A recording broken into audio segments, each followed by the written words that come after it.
I want to talk about the long game. Now, American genocide was very successful because of the fact that they kept playing a long game. They kept acting like they were going to restore friendly relations, and then they would kind of withdraw. No, it's not time yet. It's not time yet. Meanwhile, we kept dying. We kept dying from disease, from starvation, from forced marches.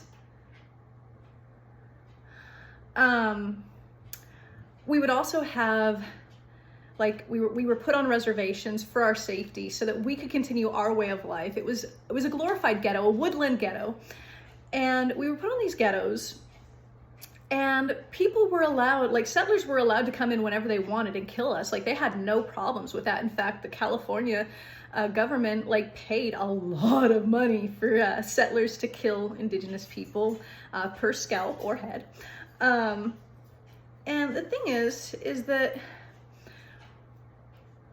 these are all the same tactics, you know, like the mercenaries, the people who are not born and raised in Israel that are coming over, getting their dual citizenship because they can in some way claim Jewish, which is super interesting to me, because even though Judaism is an ethno-religion, like we have this concept of, okay, if I'm not a woman, but if I as a woman convert to Judaism and I have children, then my children are Jewish. My children get to claim that they deserve to go to the homeland, right? They get to, it's their birthright.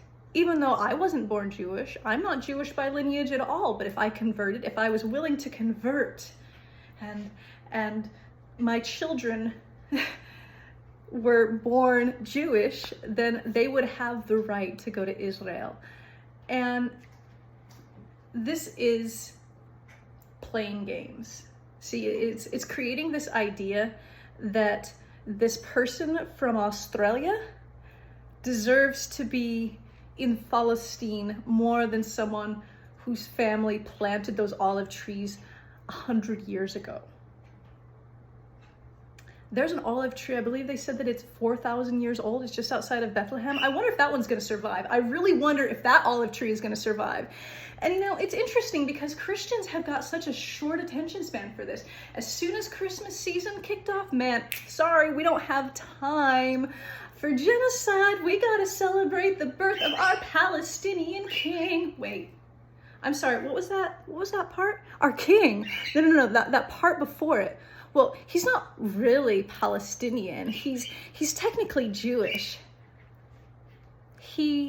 Yes, but he actually got kind of to a point where he wasn't really agreeing with Judaism, wasn't he? He was actually pointing out all of the failures of Judaism, and that is a problem, isn't it? Because how do we call him Jewish if he's not really Jewish? Like, sure, he started out as a Jew, but was he still a Jew when he was hanging on the cross? Now, this is an interesting concept, because what point are you no longer Jewish? Because there are some people that would say if you convert to Christianity, you're Messianic, you're no longer Jewish. But there are Messianics who would say that I'm still Jewish, I just happen to believe in Jesus. And so these are very complicated identities. But for me, as a Native American German, I don't deserve to be able to have birthright just because I convert to Judaism. I don't deserve for my children to go and steal the land of Palestine in the name of Israel just because they've been manipulated to believe that they belong there. They don't belong there. They belong on California land.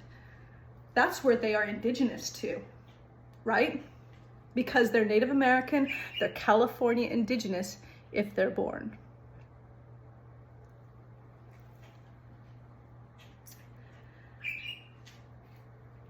So this idea of creating this army, it's like, isn't it great? It's such an international effort. You see all these Israeli soldiers from everywhere. Wow, they're like, I'm from Sweden, I'm from Denmark, I'm blah, blah, blah, blah, blah. Yeah, but you're not from Israel, are you? So you don't have any claim to the land, technically. But those Palestinians do. They have their claim to the land. They have been in that land for generation upon generation. And I don't care what lies you tell yourself, it's the same bullshit as manifest destiny. Because you told yourselves, God, glory, and gold, and that's why we do it. And now it's God, anti-Semitism, and beachfront properties. I'm sorry, what? Wait, how does that work? Oh, right, colonizer logic. See, if we just keep repeating something, then ethnocentrism says that you'll just basically start to accept it. And at a certain point, you won't really question it anymore. So you'll be able to just sort of be okay with genocide because those Arabs and Jews will be killing each other until the last day. If there was only 2 of them left, they'd still be trying to kill each other. I grew up with that. I grew up with that narrative. That's the narrative I was taught growing up, is that if there are 2 people in the Middle East, they will kill each other. That's what I was taught. They are so savage. It didn't even differentiate Jewish lives versus Muslim lives versus Palestinian lives. They don't care. They don't care. If it's brown, it's stupid, right? And so, they're just going to continue to kill each other. I'm sorry, what are we doing in the United States? Don't we have a serious problem with children being killed by shooters, but we keep making these weird excuses to enable shooters to continue to mass slaughter children? So I'm sorry, who's the real savage here? Because we're literally killing our own people. You know that, right? They are our own people killing our own people. You can't make it an us versus them thing. So why don't we say that for the United States? Oh man, those people are savages. If there's 2 of them, they're gonna try to kill each other. Look, the long game of genocide is to create division, to wear you out, to make small promises so that you'll feel like something's moving forward, but nothing ever really changes, which is why we have to be absolutely resolute. This is why I can't stop talking about it, because every post that I make, I don't just make for Palestine. I make for Congo, I make for Sudan, I make for Myanmar, and all of the other genocides going on right now. But I also make them for Nazi Germany. I wasn't alive then, but when I was reading about Nazi Germany, oh, honey, I was so high up on my horse thinking if I ever face that, if I ever face genocide, I wouldn't back down. I would be White Rose, I would be resistance, I would be doing anything I could. Hiding them in my attic, whatever it took, right?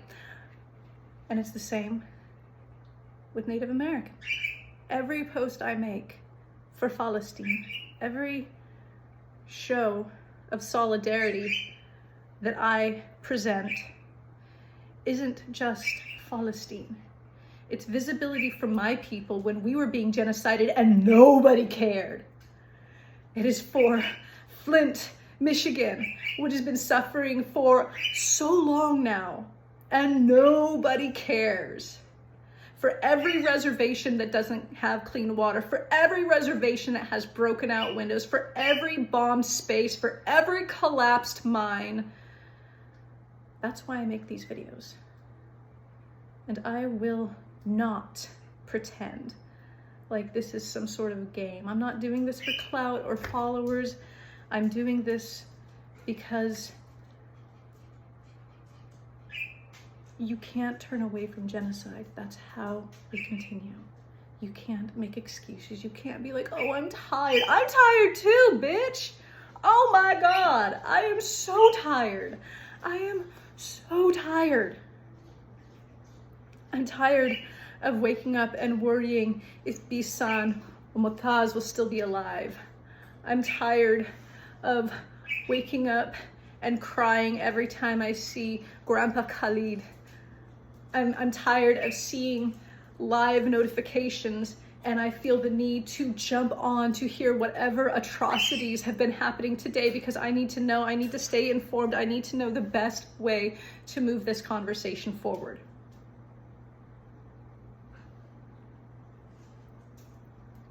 And I can't stop. My ancestors scream that I'm their voice now. They didn't have a voice then, but I am their voice now. And by standing with Palestine, by standing with Flint, by standing with the Congo, the children, but not just the children, the men, the queers, the disabled, the amputees.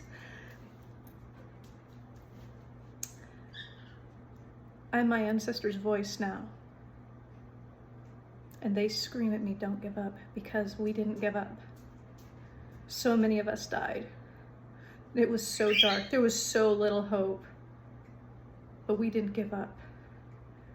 And now I sit in a mountain of privilege. I have delicious foods. I can order from Palestinian restaurants here in the city, and it is so good.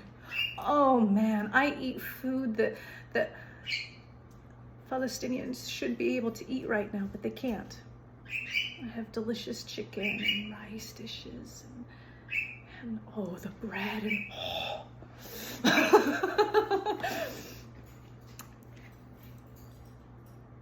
And I have the ability to just turn away from it. I could still keep buying Palestinian things and tell myself that I'm doing enough, but I'm not. There is no amount of work that is enough until genocide has been stopped. Not just in Palestine, not just in Congo, not just in Sudan, not just anywhere, everywhere. Okay, I'm done talking.